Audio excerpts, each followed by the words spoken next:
নমস্কার বন্ধুরা, আশা করি সবাই অনেক অনেক ভালো আছেন। আমি মোটামুটি ভালো আছি।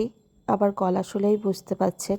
দাদা শ্বশুরের মৃত্যুবার্ষিকী সকালে যা যা করেছিলাম সেটা আপনাদের সাথে শেয়ার করেছি।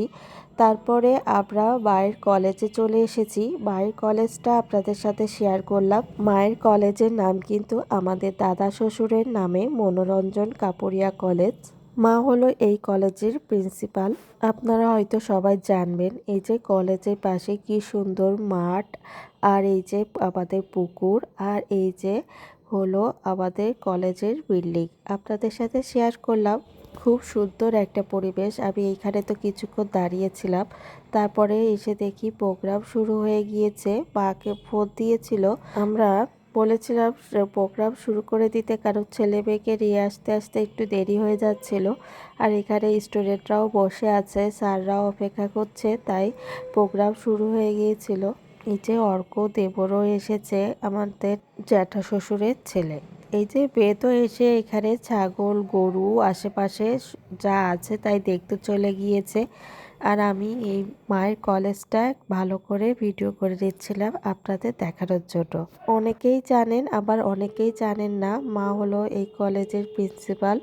আর এই যে আমরা দুইজন বসে একটু ছবি ভিডিও করে দিচ্ছিলাম। তারপরে দেবরদের সাথে আর বোনের সাথেও একটু ভিডিও করে রাখলাম। আমরা নিচে চলে এসেছি। আর এই মুহূর্তটা এত ভালো লাগে, বোনকে বলেছিলাম একটু ভিডিও করে দে। কি যে সুন্দর একটা হাওয়া দিচ্ছিল, ঠান্ডা একটা মিষ্টি হাওয়া। আপনারা ওইখানে না থাকলে বুঝতে পারবেন না, অনুভব করতে পারবেন না।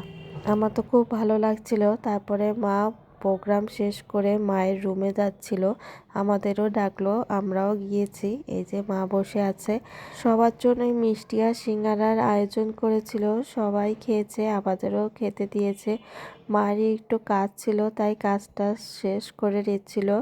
মায়ের কাজ শেষ হওয়ার পরে বোনকে বলেছিলাম আমাদের একটু ছবি ভিডিও করে দে। বোন আর আমরাও দুইজনে মিলে তুলেছিলাম, তিনজনে মিলে। খুব সুন্দর একটা ভিডিও ছবি হয়েছিল। তারপরে স্যার ম্যাডামদের সাথে একটু ছবি ভিডিও করেছিলাম। এই যে স্যারদের ম্যাডামদের রুম, সবাই অনেক ভালো। কলেজের স্যার ম্যাডামরা আমাদের খুব স্নেহ করে। স্যার ম্যাডামরা আমাদেরকে বৌমা ছাড়া কথা বলে না। তারপরে সবার সাথে সুন্দর একটা মুহূর্ত কাটিয়ে আমরা আবার আমাদের গ্রামের বাড়িতে চলে আসলাম। গ্রামের বাড়িতে দাদা শ্বশুরের মৃত্যুবার্ষিকী উপলক্ষে মেলা বসেছে। এই পরবর্তী ব্লগে দেখতে পাবেন সেই মেলারই কিছু অংশ।